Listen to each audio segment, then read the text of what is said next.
guys, it's Danny. Today we're not actually making an unboxing, but I will show you some brand new orchids that I just ordered, which I already unboxed because it was kind of late yesterday when I got the parcel. But in this order, I actually have some pretty amazing orchids that I really want to share with you.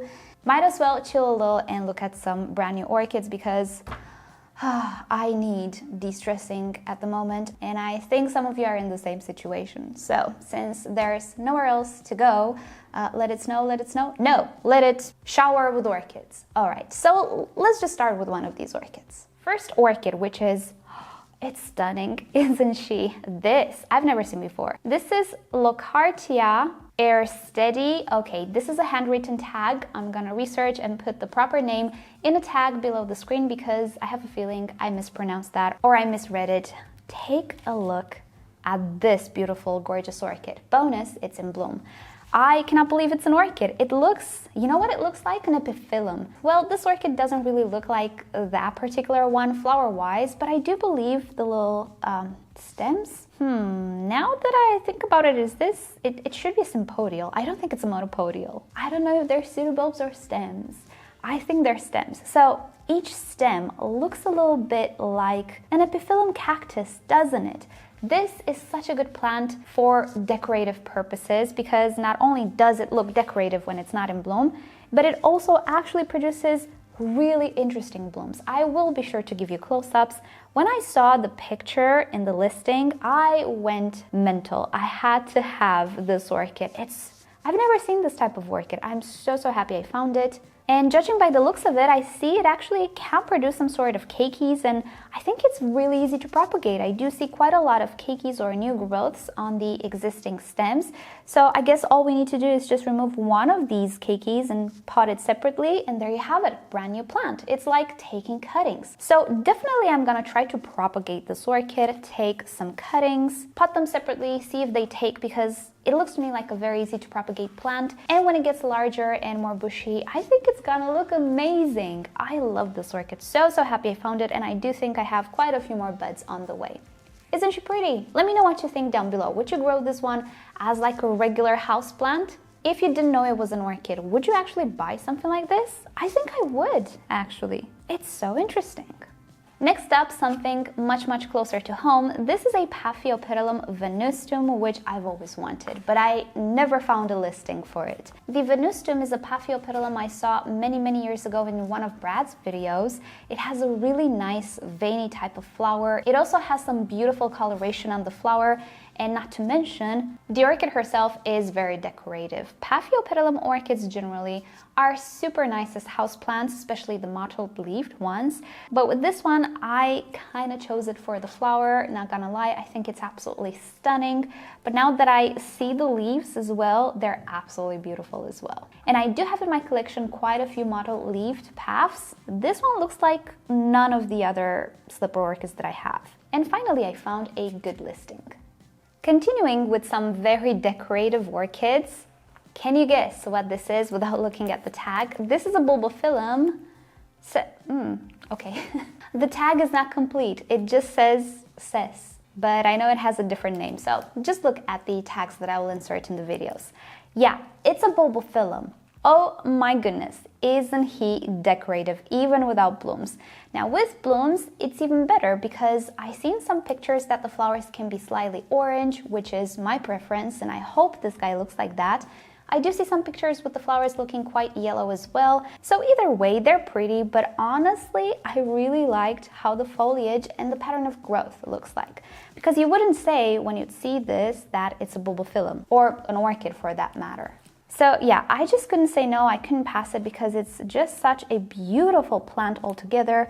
I don't see it very often offered for sale, or maybe I was just not paying attention, I don't know. But I saw it now and I just thought it's one of the cutest things ever. It kind of spills a little over the pot, as you can see. It's a little, a little wobbly. I love it. I think it's beautiful. Okay, now it's time for some stuff that really look like orchids. First off, this is a Laelia.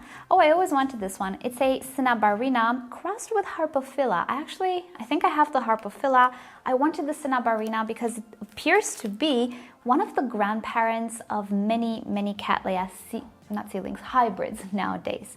It is an orange orchid, and yeah, it's orange. I need to have it. What to do?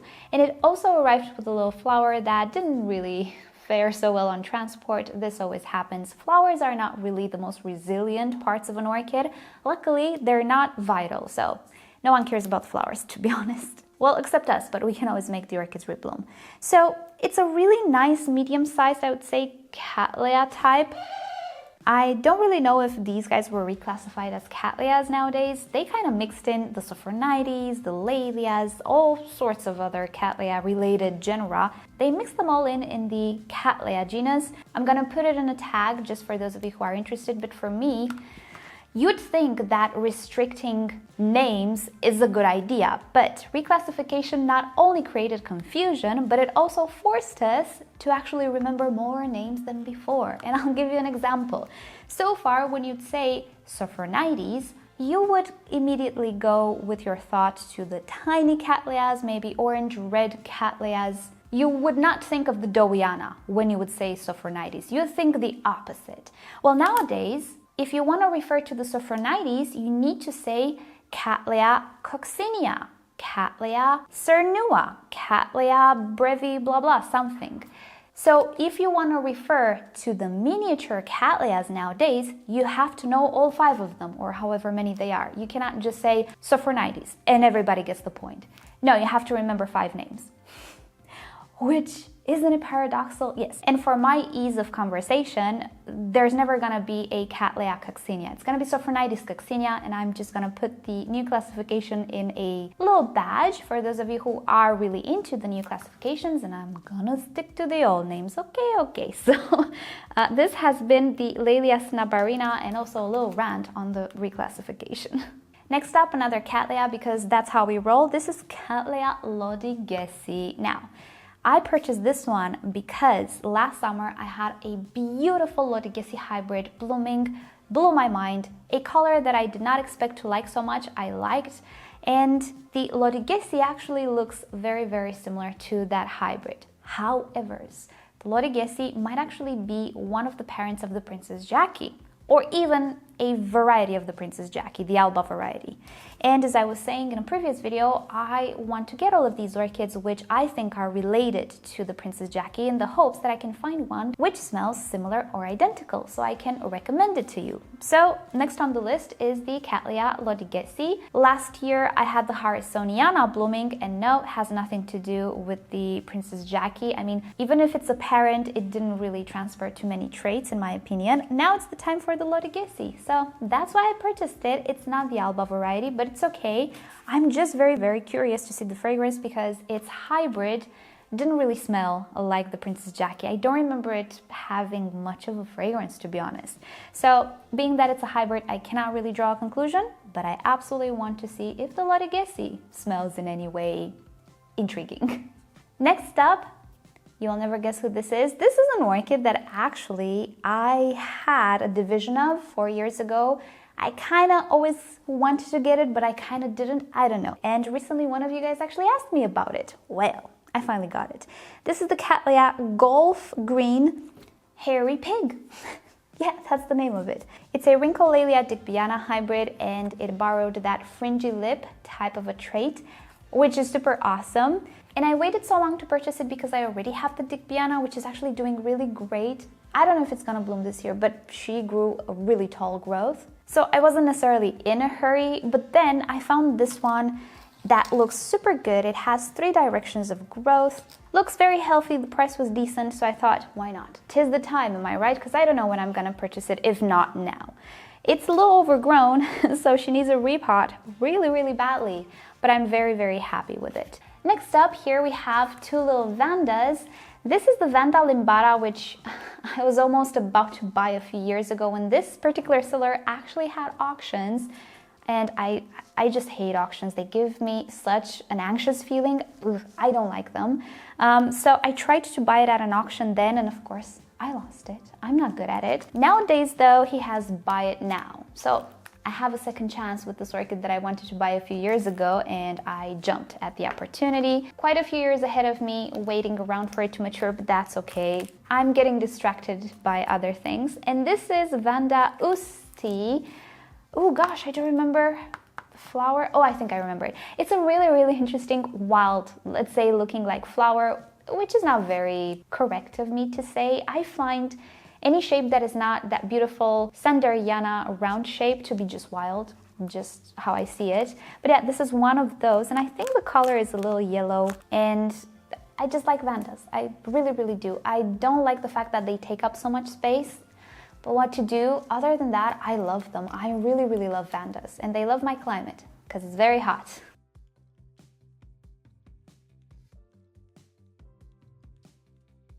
Next up, a very, very, very, very beautiful orchid in a very, very, very, very atrocious setup. You're gonna see what I'm talking about. This is the Brassacattleya Jairak Kiku. It's a pink Brassavola-ish looking orchid. The pictures look amazing. I've always wanted this one, always kind of lost it again, maybe due to auctions or whatever reason. I always wanted to buy it, I just didn't get to. Now I did. But look at the setup. It's what nightmares are made of. If you're looking to unmount this orchid, which of course I want to do. If you do great with mounted orchids, I guess this is a new style of mount. It has a sort of grill with holes. It's a plastic grill, which, you know, I don't think I care too much about. But I guess it's a new thing on the market. And P.S., this comes from the provider. It's not the seller. I have some orchids which are mounted on the proper mounts in this order as well. But being that all of the roots are going through these holes, which look like a bathroom drain, to be honest, it will be a nightmare to unmount this orchid. I think many of the roots will actually get damaged. The good thing is I have a lot of new growth, which looks like it's just about to produce roots, which is a good idea because the setback will be less if you damage the existing root system, as a new root system is just on the way. So yeah, very excited about this orchid, but oh man, if providers will start using these types of mounts rather than the traditional wood or ceramic mount, I am not gonna have an easy time now, am I? And continuing this trend of having a plastic mount full of holes, which I'm just realizing for some of you this might actually be triggering. I'll make sure to put a warning before I show you these stuff. So not only does it look bizarre, now that I look at it, it's just bizarre, you guys. What in the heck? So not only does it look like that, it's also very, very damaging to the root system when you want to remove it. The good thing is it's not going to break down. So if you want to, sorry about that, if you want to hold the orchid forever on this mount, theoretically you could. Would you want this mount though? I don't know, it's up to you, but I don't like it. This is the Cattleya Yuan, something with Python. So I'm gonna put it on the screen because I cannot really understand the handwriting on the tag. I let it soak a little bit just to see how flexible these roots get and get a sense of how easy they will be to unmount, but oh no. Not only is the plastic holey, but it's also textured. So the roots are super attached to the mount. I'm telling you, the stuff nightmares are made of, this mount. What to do? The good thing is this orchid is in active growth right now, so I think I can save quite a lot of roots. It doesn't seem to be super incredibly attached. So I think I can save enough roots for it to be okay, but yeah, I really hate these mounts. I hope they don't become popular. Next up, an orchid I'm really happy to have because I actually have one of its primary hybrids and the other orchid parent of that primary hybrid. So I have an entire family. This is Phalaenopsis hygrochila, or hygrochila? I think it's hygrochila. Well, this one used to be called something very different. It used to be Vandopsis parisi. And some of you will start to connect the dots. Yes, it is the parent of the Vandopyrea little one that I actually have. I actually have a Sederia japonica as well, currently known as Phalaenopsis japonica, but no one cares. I'm very passive-aggressive in this video. I'm just joking, don't mind me. But anyway, it's gonna be so nice to have an entire family. I do hope they will all bloom at the same time. Theoretically, they should. At least the little one and the Sederia, they should bloom around the same time. I don't know about this one. But I'm so happy to finally find it. And guess what? It is mounted on a normal mount. It's a clay mount, very easy to detach these orchids from these mounts, unlike the holy mess that we just saw earlier, which, oh gosh, I really hope it doesn't become trendy. So yeah, really happy to have this orchid. It's gonna be a piece of cake to remove it. It's not very attached, and I hope it's gonna do well. Next up, we cannot do without another gigantea because it's a new variety. This is Rhyncostylis gigantea variety Carrot, and it says clone here on the tag. So I'm guessing it's a Mary clone of one that is already famous or awarded. Hopefully, I hope the color will be good on this one. You guys already know that I do have quite a few Rhyncostylises in my collection. I have the spot, I have the cartoon, I have the alba, which didn't bloom so far. Do I have anything else? I don't think so at the moment. And now I have the carrot one as well.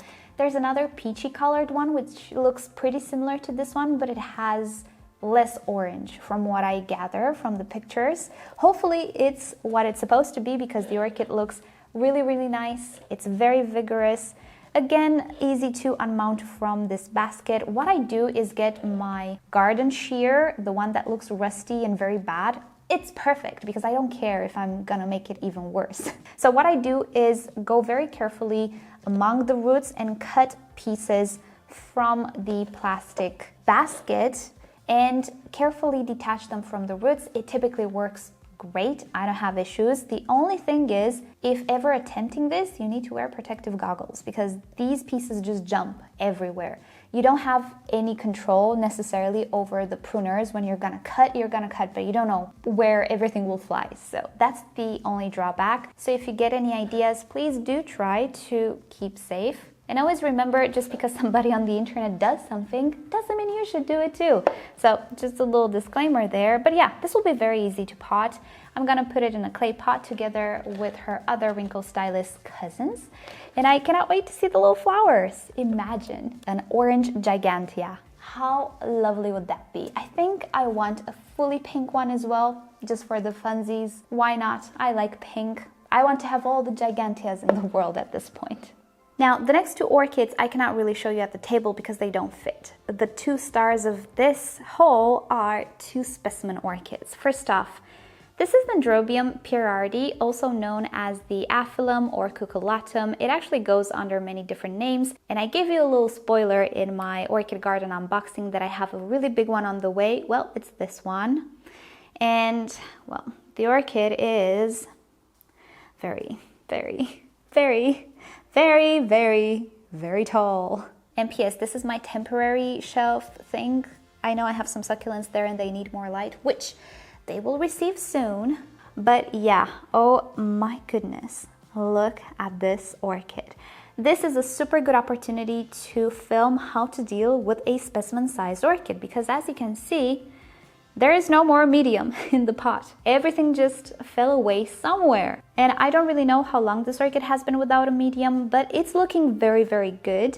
And I will talk a little bit more about specimen-sized orchids and what they imply and things of the sorts and go through the process of repotting them. So don't worry, I will address these things in a different video because there's a lot of things that I want to talk about. But I just couldn't miss the opportunity of getting specimen orchids and just see how to go about them, see what to expect and how to, I don't know, how to handle them because they're so big. What are we gonna pot them in? I don't know, we're gonna see. But anyway, very happy to have this orchid. I actually lost my Paphiopedilum a little while ago, maybe a couple of years ago, which is not little, but you know what I mean. In the span of my vast YouTube presence, it's a little while ago. I think I did lose it to Fusarium in the end. My little seedling was a very tiny, brittle seedling, so yeah. I always wanted to have one again, but I waited for a good one. And look at this, I found a good one. And lastly, yet another specimen. This is a Cattleya. There is no more tag. The orchid ate it. So as weird as it sounds, I'm not entirely sure. I do believe it's the Gaskeliana. Look at her. Now, this is a very different type of orchid.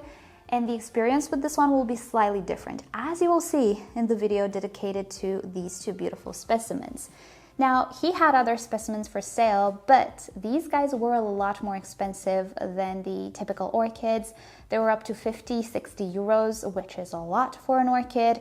We're not dealing with very expensive plants here. Just in case you had other houseplants before but never orchids, don't expect Monstera prices or things of the sorts.